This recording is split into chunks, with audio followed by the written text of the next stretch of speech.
You ready to be fixed? Welcome back to our channel. Today we are having a conversation about what? How to fix your spouse. Or not fix your spouse. I think it was a good idea. Like I went through, not intentionally, but when we would be together, you would share some things, maybe some challenges going on with you at work or in life. And as you were sharing, in my mind, I'm thinking, oh, she could do this and she could do that. And I could fix it this way and I could help her figure this out and I could help her understand this. And then when you're done sharing, I'm like, all right, this is what you need to do. You need to do this and do this, talk to this person, and I can help you fix your life.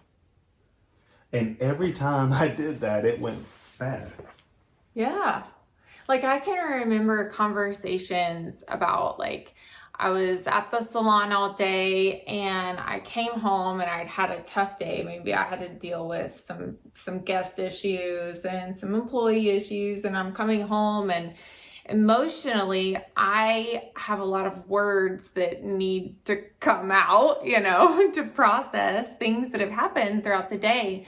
Otherwise it's just, living within my 2 ears, and it's not helping me in any way. And so not even knowing that, I would come home and basically emotional vomit all over you, sometimes crying and tears and I'm not good enough and I'm such a failure and all this stuff, which you could see that those things are not true, right? So it was in those conversations, what it felt like for me was, you're wrong.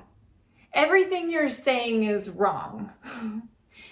And I'm like, yeah, but I'm still feeling this. And now I'm feeling like I'm wrong. And so now I feel like I need to defend why I feel this way. And so then I come back again.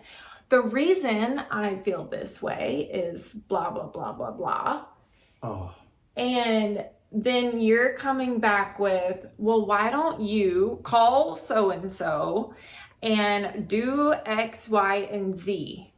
And I'm like, I want to throw something in here. I'm such a failure. You used to confuse me so much.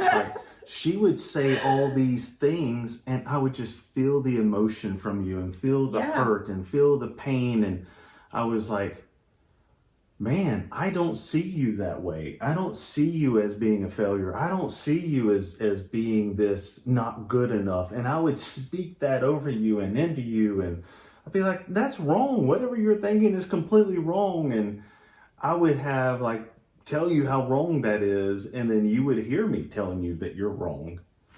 And then you would come back at me and I'll be like, oh, wow. I'm so confused because you came to me with a problem and I fixed it. I told you you're looking at it wrong. And now you're mad at me. And I'm like, how did that even happen? I'm the good guy. I'm on your team. And no, you're not. You're against me. How did that even happen? In every way, shape, and form. It does seem that way. It feels that way. And what there is to get from that is men and women are very different. And when we come into a marriage, men, and this is just typical for men, not that all men are this way and all women are this way. This is just a typical behavior. Women have a lot of words. 20,000 words a day with gust up to 35,000 words a day. Yeah. And men have a lot fewer words. We do. And men typically are fixers. They can do things to fix problems. Mm-hmm. Which makes you guys really great at so many things that I know I'm not very good at. And what I have found is when he is telling me I shouldn't be feeling this way, or I should feel a different way, or that's wrong, that's not who you are, I am literally hearing, I'm not on your team and you are thinking crazy. I know it sounds how does that happen? When I think back to our days of us doing that, I'm like, man, we were so stuck and didn't know it. And both of us would leave this like where I just emotionally dump on you, you try to fix it, and I'm still not complete. Now you're more incomplete than you were before the conversation. And so are you. And now we actually enter into our vortex, which is our cycle. We call it the vicious vortex of death, and it goes on in a marriage.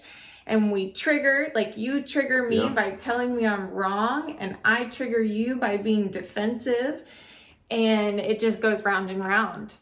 So let's talk about what is the key to when I come home and I'm like, oh, it's such a horrible day.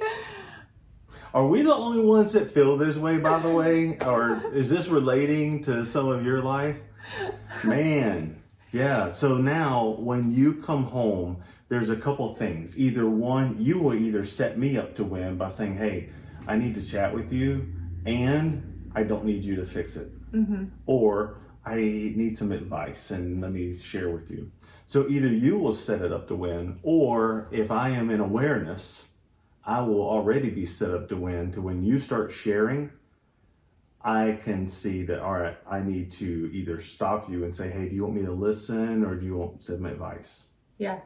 But it's important to know like what it is that she actually wants out of this conversation. She's speaking to me for a reason.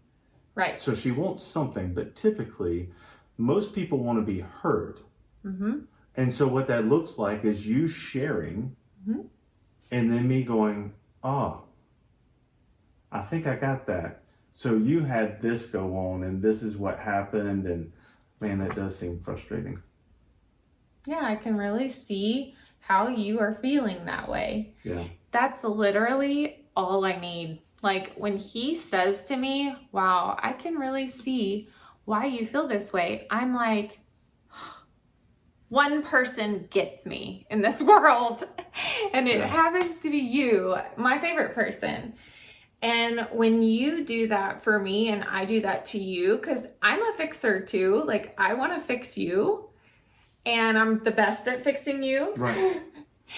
It doesn't work that way either, because there's times that you want to share something with me and I have to remember, oh, he's probably looking to be heard as well. So I will actually prompt a question of, hey, do you want like my feelings and thoughts about this, or do you just want to share and work it out on your own?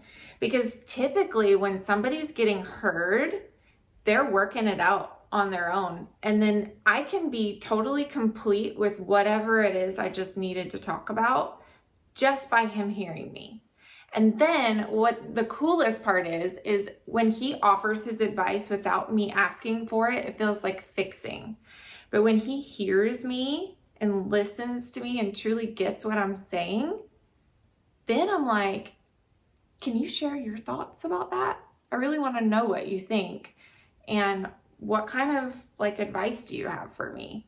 Now I have an open heart and I'm asking for it. Now it's okay for you to share. Like, I don't see you that way. And it makes me sad that you see yourself that way.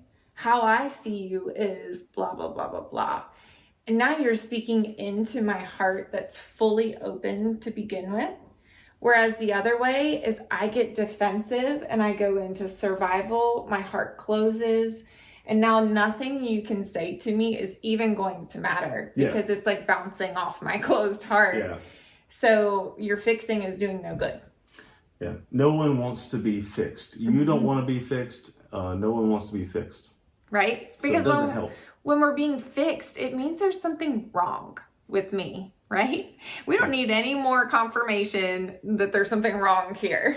Yeah, I can come up with plenty myself. Right? However, when people get heard and they get complete, and so then you can enter into a great conversation, not to fix anyone again, but you can offer up questions. And if they want advice, you can offer up advice, but no one wants to be fixed, and it does no good to try to fix someone.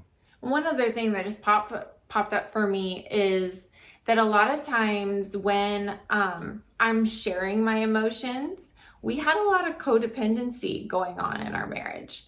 And so when I would share, you thought and felt like you needed to agree. And if you didn't agree with me, that's where the fixing would come in. And just know that you don't have to agree with how your spouse feels, but you can still listen and see from their point of view, their perspective as why they feel the way they do. And like 10 out of 10 times, I can always see why you feel that way. I might not feel the same. I might have different feelings. But at least when I am curious, I can see where you're coming from and see your perspective. And that's the beauty in really great communication with your spouse. It is. Yeah. So how to fix your spouse is don't fix your spouse. Listen and communicate. Thanks for joining us. See you next time. Bye. Bye.